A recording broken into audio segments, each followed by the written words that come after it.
Good morning. It is Tuesday. I hope you all are off to the start of an amazing week. Let's talk about Jesus clears the temple. I'm going to read from the NLT version, John chapter 2, and I'm going to read verses 13 through 17. It was nearly time for the Jewish Passover celebration, so Jesus went to Jerusalem. In the temple area, he saw merchants selling cattle, sheep, and doves for sacrifices. He also saw dealers at tables exchanging foreign money. Jesus made a whip from some ropes and chased them all out of the temple. He drove out the sheep and cattle, scattered the money changers' coins over the floor, and turned over their tables. Then, going over the people who sold doves, he told them, "Get these things out of here. Stop turning my Father's house into a marketplace." Then his disciples remembered this prophecy from the scriptures. Passion for God's house will consume me. Powerful scriptures on this morning. I want to just share with you quickly. We're closing out January, the first 31 days of the year. Most of us have done some form of consecration. Most of us have done, fasting. We're, set new goals, resolutions, whatever it is that we've done. But this new year, God says you and I will grow in our zeal. Grow in our zeal. So you and I, we're going to grow in our zeal for the things of God. If we indeed tune in to what the Spirit says, there is something to be said about the zeal of the Lord. And when the zeal consumes us to honor God, we use an authority that only God will back up.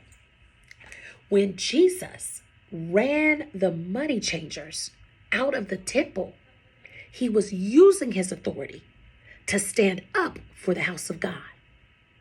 The only place for Gentiles to worship was in the outer court where the money changers had settled in. May we not let the world take away our passion for prayer and worship.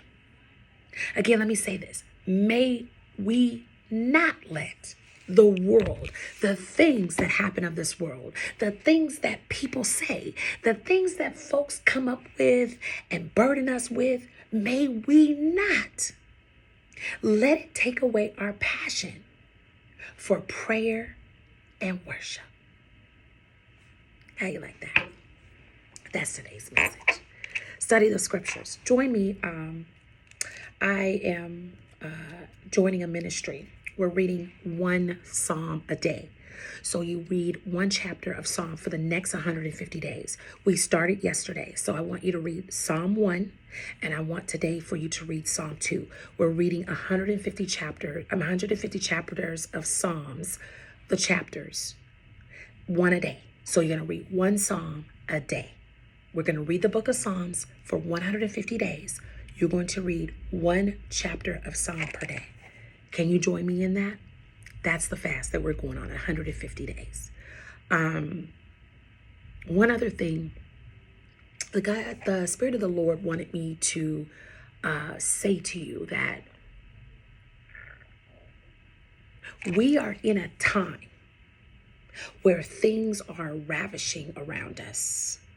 Like, God gave me a vision of, when you pull a string, like you have clothes, and I don't have one, but you pull the string and the pattern or something begins to unravel. Okay, so I see a string that's being pulled from a situation, and your situation is kind of just like unraveling all over the place.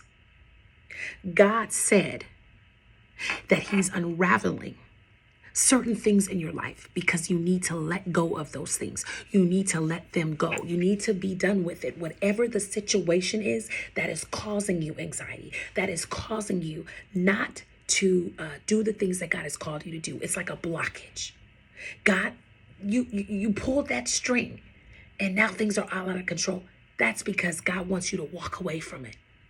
So don't go and try to sew it up. Don't go and try to get it put in the cleaners to repair. Let it go, because God is bringing a new thing in this season.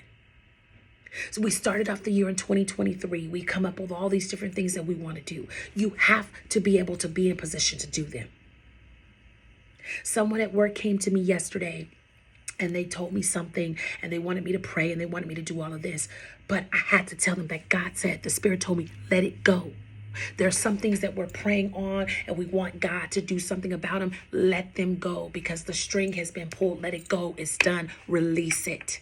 That's the prophetic word. Release it. Let it go, because you can't not go to your next unless you let it go. So don't repair it. Don't sew it up. Don't put it in the cleaners to be put back together again. Let it go. Let it unravel. Walk away from it. That's what I wanted to tell you on today. Okay, I'm out of here. See you tomorrow.